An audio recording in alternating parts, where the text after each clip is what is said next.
विघ्नहर्ता श्री गणेश, श्री गणेश, श्री गणेश।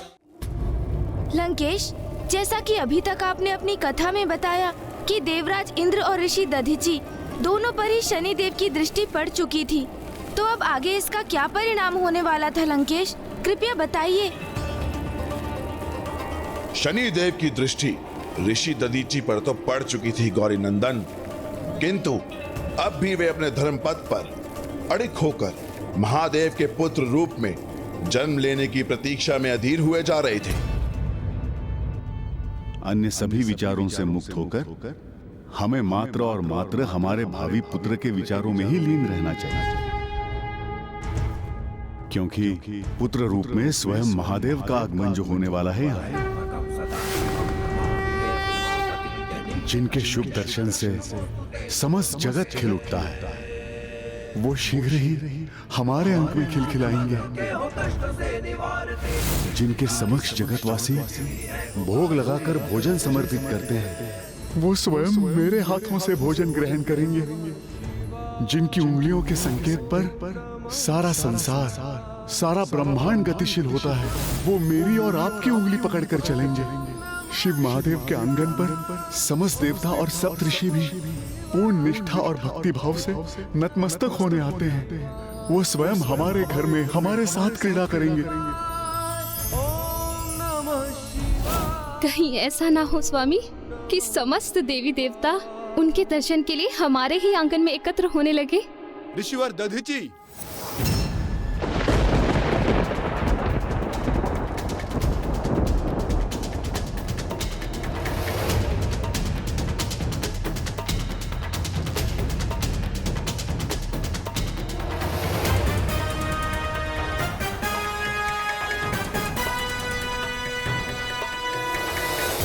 प्रणाम ऋषिवर।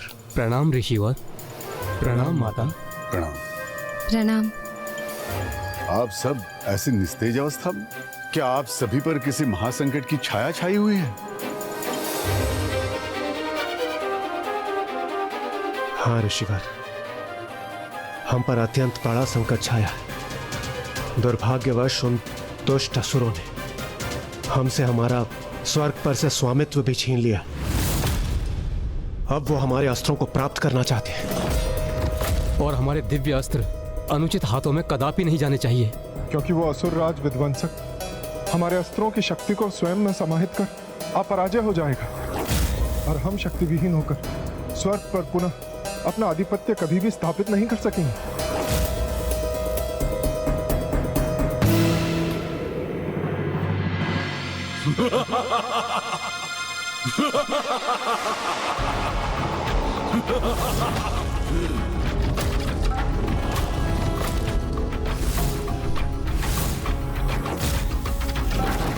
देवताओं, विध्वंसक के प्रकोप से कदापि सुरक्षित नहीं रह सकोगे तुम।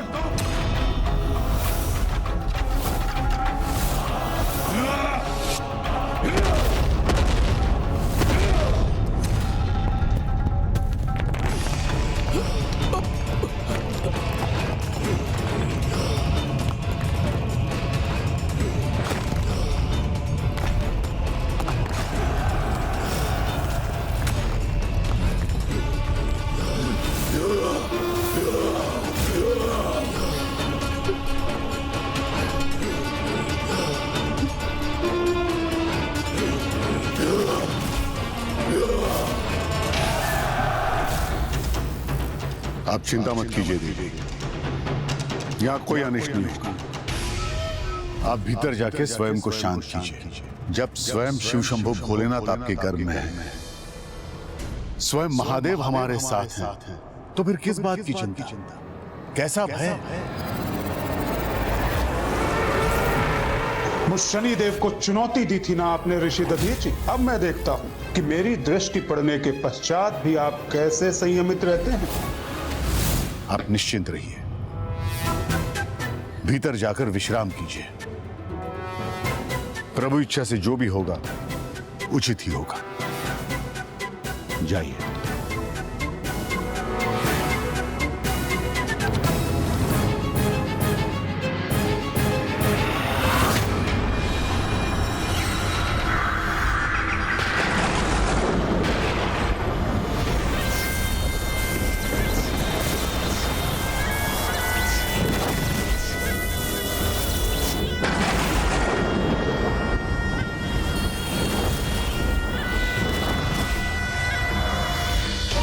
ऋषिवर को यह ज्ञात हो गया है कि उन पर शनि दशा का आरंभ हो चुका है।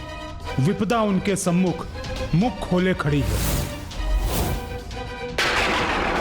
फिर भी उनका अदम्य आत्मविश्वास, अपार धीरज निसंदेह अत्यंत सराहनीय है। अब देखना यह है ऋषिवर कि आप मेरी चुनौती का सामना करते समय अपने इस आत्मविश्वास को और धीरज को स्थिर रख पाते हैं अथवा नहीं।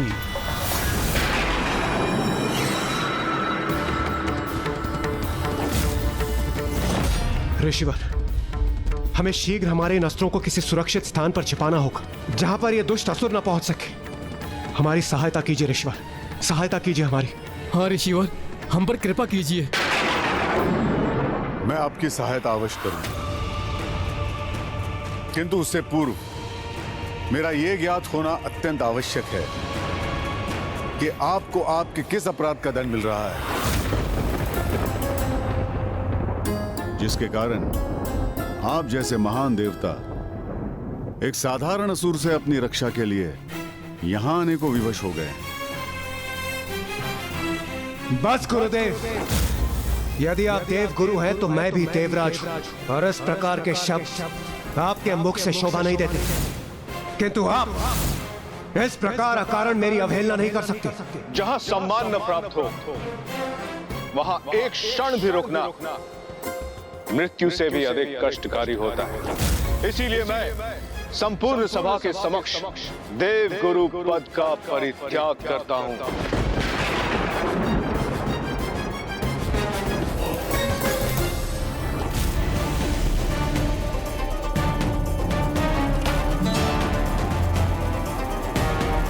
ये भवंडर तो और भी उग्र होता जा रहा है।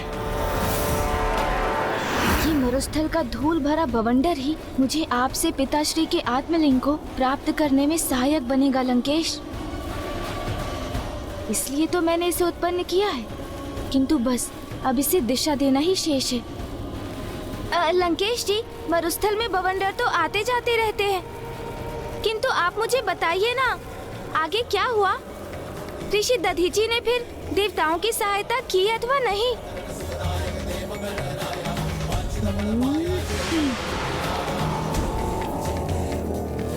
मुझे तो दृढ़ विश्वास है कि ऋषि दधीची को जब देवगुरु बृहस्पति के अपमान का ज्ञात हुआ होगा तो उन्होंने देवताओं की सहायता करने से अस्वीकार कर दिया होगा। नहीं, देवराज इंद्र अवश्य दोषी थे और उसका आभास ऋषि दधीची को हो चुका था, किंतु इस अवस्था में वो उनकी सहायता करने के लिए प्रस्तुत थे। ऋषिवर, कृपा कर बताएं, किस अवस्था में आप हमारा अनुरोध स्वीकार करेंगे? मैं आपका प्रत्येक आदेश मानने के लिए तैयार हूं। यहां अपने अस्त्र छोड़ने के उपरांत आप सब देवगुरु को सादर लौटा कर लाएंगे। देवगुरु का स्थान कभी रिक्त नहीं रहना चाहिए, अन्यथा और विपदाएं अवश्य आएंगी। मैं वचन देता हूं ऋषिवर, कृपा कर हमें वो स्थान बताने की कृपा करें जहां हमारे ये अस्त्र सुरक्षित रह सके। आप सभी अपने अस्त्र मेरे समक्ष रख दीजिए। दिवस हो अथवा रात्रि, चेतन अवस्था में रहूं या अवचेतन अवस्था में, मैं निरंतर अपने शरीर का ध्यान रख उसे सर्वथा सुरक्षित रखता हूं। इसीलिए आपके अस्त्रों की सुरक्षा के लिए यही उचित होगा कि मैं उन्हें अपने शरीर में समाहित करूं।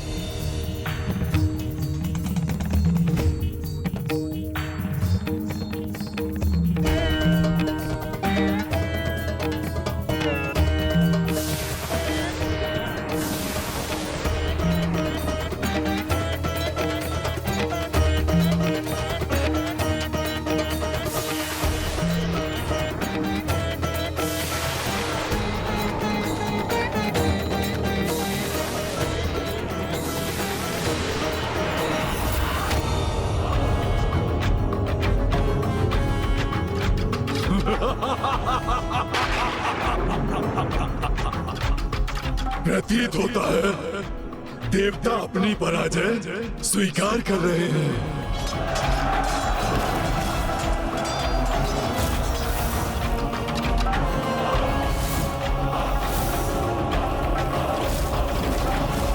यदि ये चक्रवाती बवंडर तनिक और प्रचंड हो जाए तो प्रभु के आत्मलिंग पर लंकेश की जकड़ अवश्य मंद पड़ जाएगी। तब मैं यथाशीघ्र आत्मलिंग को अपने हाथों में लेकर यहाँ भूमि पर स्थित कर दूंगा, जिससे पिताश्री के आत्मलिंग यहीं स्थापित हो जाएंगे।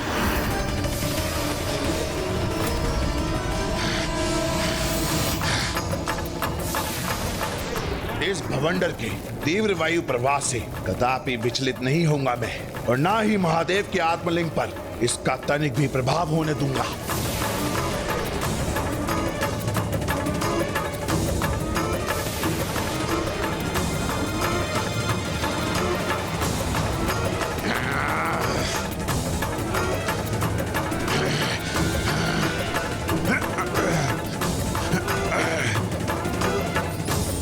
शीघ्र सफल होगी मेरी युक्ति।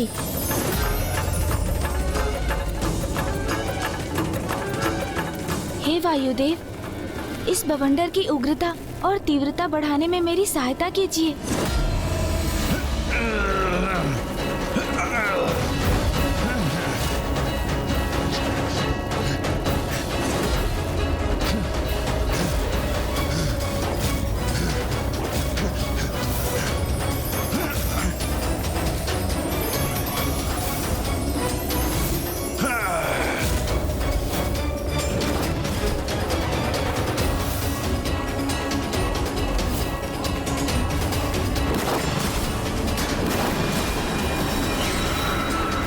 ये क्या कर रहे हैं शिव नंदन गणेश जी? ये कैसी मुद्रा धारण की है इन्होंने? कई इस भवंडर के पीछे इन गौरी पुत्र का ही तो हाथ नहीं? तो उचित था मेरा संदेह कि आप मेरे मार्ग में बाधाएं उत्पन्न कर रहे हैं। गौरी पुत्र, सर्वप्रथम मूषक को भेजकर आपने आक्रमण कराया मुझ पर। जब वो युक्ति सफल नहीं हुई तो धूल का भवंडर उत्पन्न कर दिया आपने। ये आपने उचित नहीं किया गौरी पुत्र। अब लंकेश मेरी योजना के प्रति सजग हो गए हैं, इसलिए मेरा अभी सफल होना अनिवार्य है। उचित तो यही होगा कि लंकेश के हाथों की शक्ति शिथिल पड़ जाए और मैं आत्मलिंग को उनके हाथों से ले सकूं। मेरे मार्ग में आए इस भवंडर के पीछे आप हो या अथवा कोई और, किंतु आप लंकेश के हाथ से उनके आराध्य के आत्मलिंग को नहीं ले पाएंगे।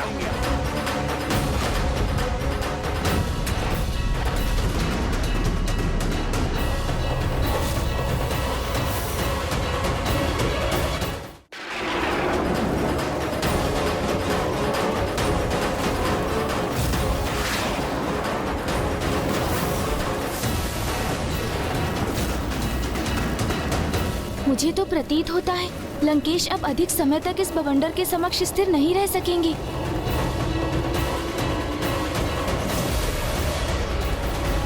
स्वयं पर मैं शिला और शिलाखंडों का प्रहार सहूंगा मैं, किंतु इस चक्रवाती भवंडर को मैं अपने आराध्य के आत्मलिंग को स्पर्श भी नहीं करने दूंगा।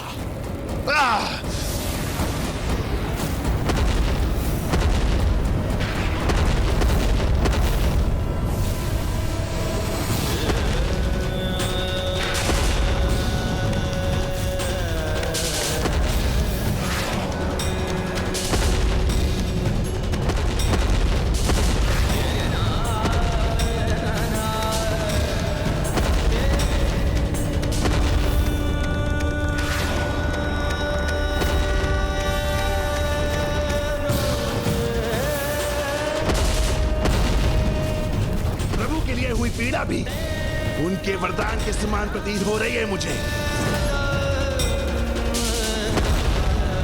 ओम नमः शिवाय।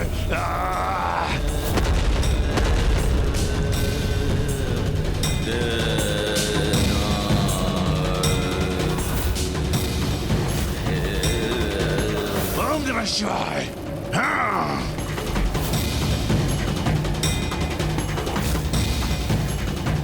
अद्भुत। अपनी तनिक भी चिंता किए बिना इस बवंडर को महादेव की आत्मलिंग का स्पर्श तो क्या उनके निकट भी पहुंचने नहीं दे रहे हैं।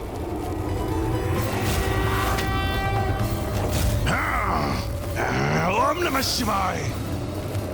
ऐसे महान शिव भक्त यदि उचित आशय और निस्वार्थ भाव से भक्ति करते तो इन्हें आत्मलिंग को अपने साथ ले जाने से रोकने की कोई आवश्यकता ही नहीं होती, क्योंकि मुझे पूर्ण विश्वास है कि इनकी निष्ठा और श्रद्धा के भाव को देखकर पिताश्री भी अवश्य अत्यंत प्रभावित हो रहे होंगे। एक महाशिव भक्त को इतने कष्ट में देखना अत्यंत कठिन है मेरे लिए।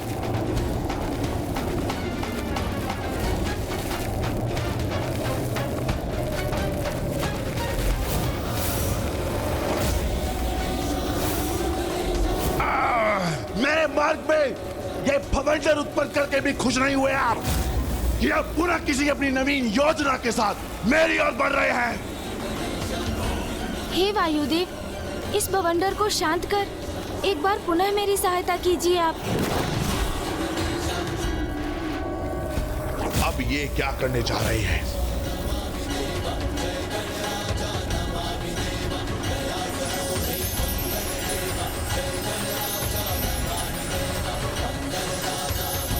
ये क्या? गौरीपुत्र गणेश तो भवंडर को विपरीत दिशा में मोड़कर उसके प्रभाव को कम करने में लगे हैं।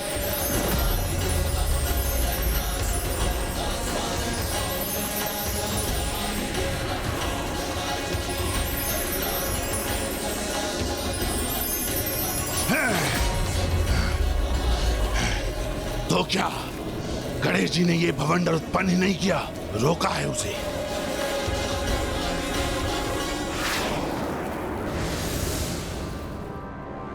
आप तो मेरी सहायता करने का प्रयास कर रहे थे पार्वती नंदन, और मैं अकारण ही आप पे संदेह कर रहा था। मेरे दोषपूर्ण व्यवहार के लिए मुझे क्षमा कर दीजिए पार्वती नंदन। यहां एक और आप जो प्रत्यक्ष मेरी सहायता करने के लिए आप उपस्थित रहे, किंतु दूसरी ओर कोई और भी अवश्य है जो अदृश्य रहकर मेरे मार्ग में बाधाएं उत्पन्न करने का प्रयास कर रहा है। क्यों गणेश जी, मेरा संदेह उचित है ना? कदाचित नहीं लंकेश। मरुभूमि में तो इस प्रकार के बवंडर आना स्वाभाविक ही है, किंतु आप उसकी चिंता क्यों करते हैं लंकेश जी? अभी आपने जिस प्रकार महादेव के आत्मलिंग की इतनी भक्ति और निष्ठा से सुरक्षा की, ये देखकर तो स्वयं महादेव भी अवश्य अति आनंदित होंगे। और एक भक्त के लिए प्रभु की प्रसन्नता से अधिक महत्वपूर्ण भला और क्या हो सकता है?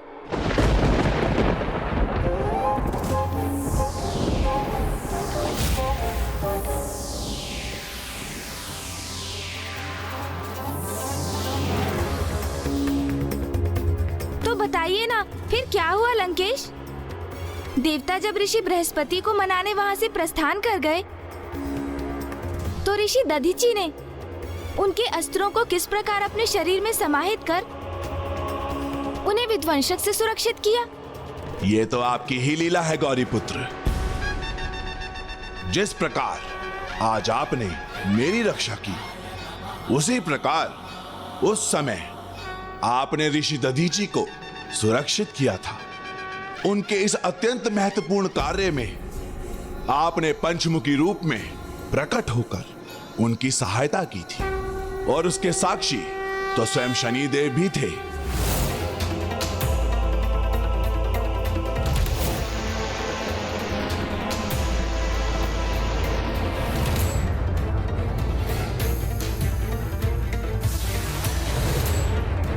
मुझसे भयभीत होकर अपने अस्त्रों का परित्याग कर सारे देवता पलायन कर गए, और यही तो मैं चाहता था कि एक बार उनके अस्त्रों का स्वामित्व प्राप्त हो जाए मुझे, तो मैं उन्हीं की शक्ति का प्रयोग कर उन देवताओं को अपने समक्ष झुकने पर विवश कर दूंगा।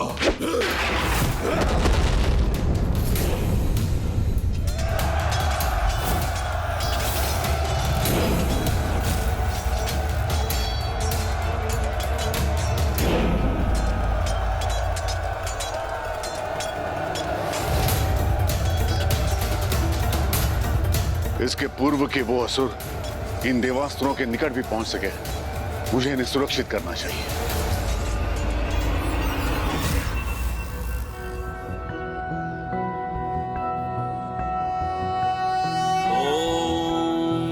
वक्रतुंड महाकाय सूर्यकोटि समप्रभ निर्विघ्नं कुरु मे देव सर्वकार्येषु सर्वदा।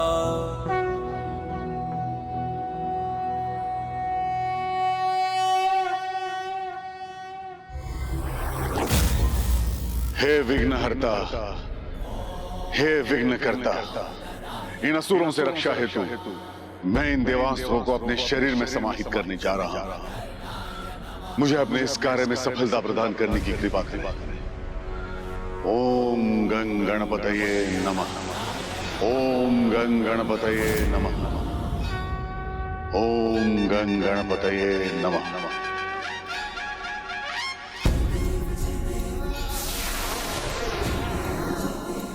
हे देवताओं के दिव्य एवं शक्तिशाली अस्त्रों, मेरे शरीर के भीतर प्रवेश कर मेरी अस्थियों में समाकर मुझे कृतार्थ करने की कृपा कीजिए।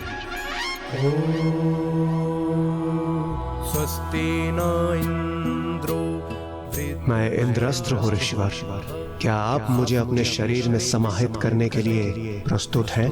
वेदाः स्वस्ति नस्ताक्ष्यो अरिष्टुनेमिः स्वस्ति नो बृहस्पतिर्दधातु।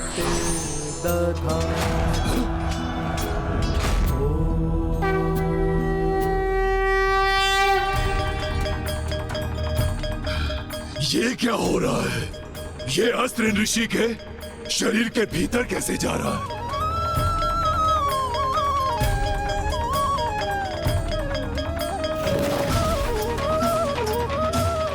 अद्भुत।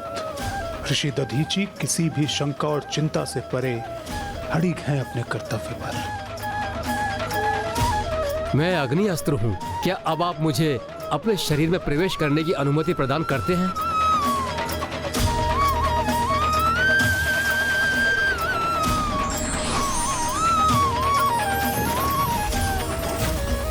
ये ऋषि तो एक एक कर इन देवताओं के दिव्य अस्त्र को अपने अंदर समाहित कर रहा है, किंतु ये अस्त्र तो मेरे लिए आवश्यक है। ये मैं कदापि नहीं होने दूंगा।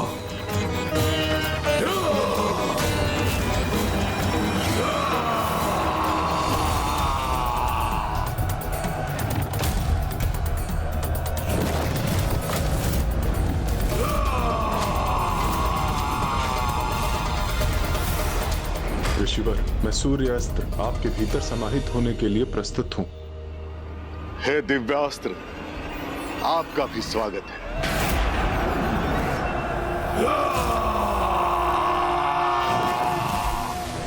ओम आदित्याय विद्महे सहस्रकिरण्य धीमहि तन्नो सूर्य प्रचोदयात्। ऋषिवर, अभी तक तो आपने देवताओं के अनेक अस्त्रों को अपने भीतर समाहित किया है, किंतु अब जो शेष अस्त्र हैं, इन पे मेरा ही अधिकार होगा। ऋषिवर, क्या आप मुझे अर्थात वायु अस्त्र को स्वीकार करने के लिए तैयार हैं?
कैसी अद्भुत और अपार महिमा है श्री महागणाधिपति जी की, जो संकट काल में अपने भक्त द्वारा पुकारे बिना ही उनके विघ्नहर्ता और अधर्मियों के लिए विघ्नकर्ता बनकर उपस्थित हो गए हैं।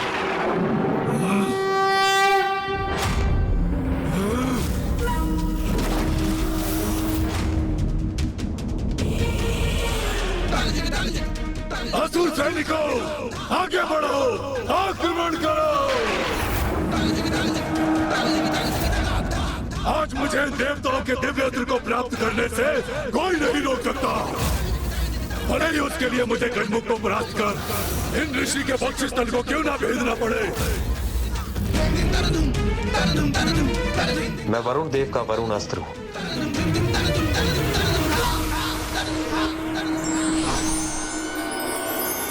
मैं कुबेर जी का अस्त्र हूं।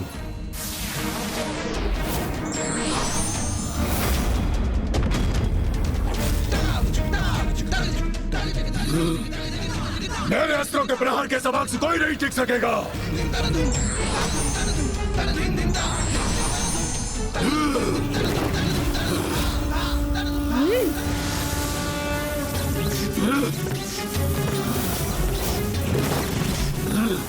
अस्त्रों से मुझ पर लक्ष्य साधने का कोई लाभ नहीं होगा गजमुख, क्योंकि मैं आपके अस्त्रों को जड़कर उनकी शक्ति को अपने अस्त्रों में समाहित कर लूंगा।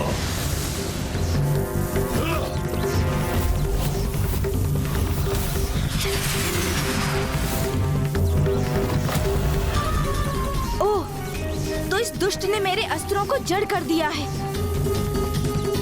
और मेरे अस्त्रों की शक्ति को बाहर खींचकर अपने अस्त्रों में संचित कर रहा है। गजमुख, अब तुम्हारे ही अस्त्र की शक्ति से तुम्हें आहत करूंगा मैं।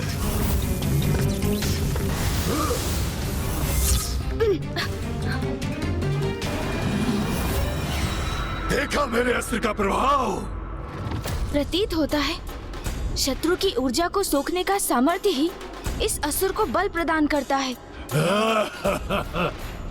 तो उचित यही होगा कि मैं इसके विशेष बल को ही इसकी दुर्बलता बना दूं।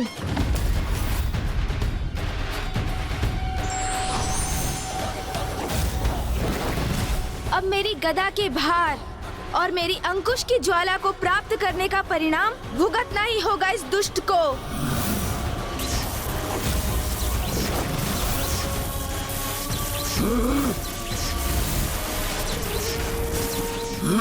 कदाचित मेरे अस्त्रों की शक्ति को अभी तक समझे नहीं हैं आप। मुझ पर प्रहार करने का प्रयास तो मुझे ही शक्तिशाली बना देगा। गजमुख, आपके अस्त्रों की भी असाधारण दिव्यता है, इसलिए अब आपकी ऊर्जा से आपके प्रतिरूपों को नष्ट करूंगा मैं। अपनी शक्ति में विलीन करने हेतु आपके अस्त्रों को भी प्राप्त करूंगा मैं।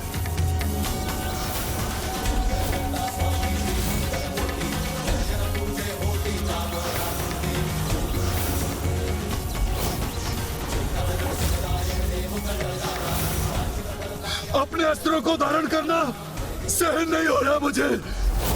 ये तो भीषण ताप उत्पन्न कर रहा है।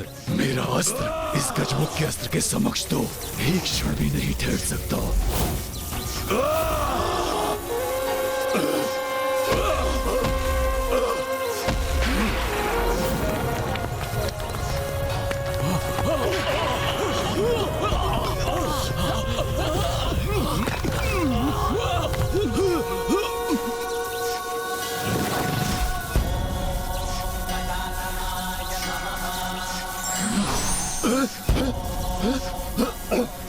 नहीं, नष्ट हो गया मेरा अस्त्र, मिट गया मेरे बल का आधार। मुझे अस्त्रहीन पाकर ये गजमुख मुझे बंदी बनाना चाहता है। मुझे शीघ्र यहाँ से पलायन कर अपनी रक्षा करनी होगी। यहाँ से पलायन नहीं कर पाओगे दुष्ट।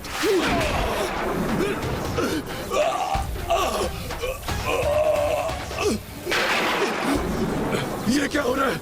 मेरे नीचे की भूमि विभक्त क्यों हो रही है?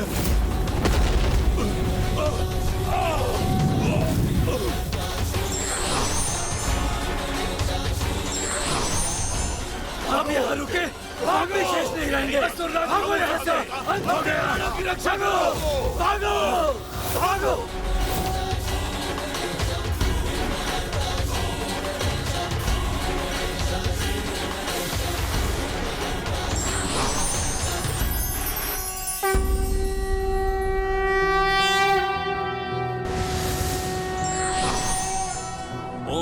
नमस्ते गणपते त्वमेव प्रत्यक्षं तत्त्वमसि त्वमेव केवलं कर्तासि त्वमेव केवलं धर्तासि त्वमेव केवलं हर्तासि त्वमेव सर्वं खल्विन्दं ब्रह्मासि।